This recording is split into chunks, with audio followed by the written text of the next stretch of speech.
Weaponized Geometry was originally made as an agency requested a course that they could teach officers for single officer response.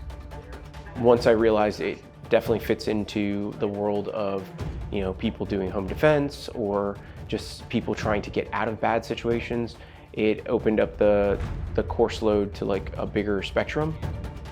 I literally named it that because that's what you're doing. You're in a geometric figure called a structure or around structures, and you're using weapons around them.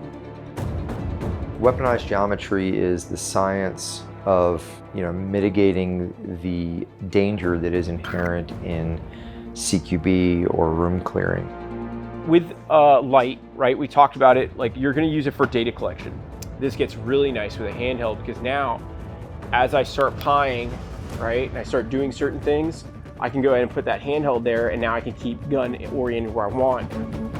I want to put the light in a place that's going to make sense.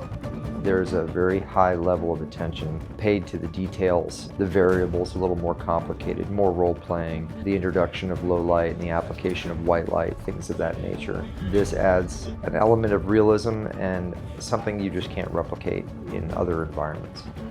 We're going to get into some scenarios now. We're going to do good old gas station, man.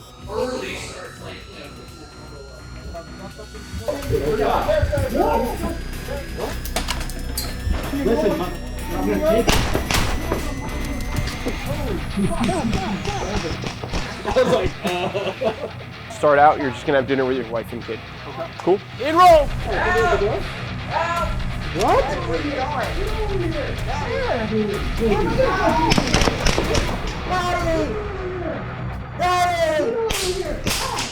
With this one, you all saw like how that kind of worked out. This was like more of an ambush type of thing. It's practice, and it's good practice of making judgment calls. All right, you ready? You are going to your wife's office.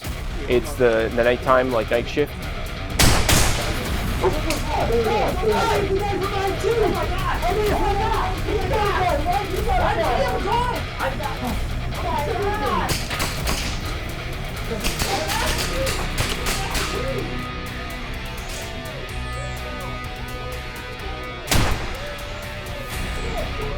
Having opposition is very important. Making this force on force is very important.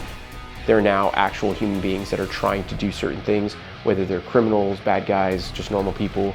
The more often you do something, the more repetition you have on something, the more in-depth you get into a certain subject, the better you're going to be at it.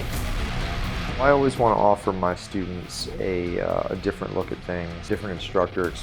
You always have to be a student. It's a constant evolution.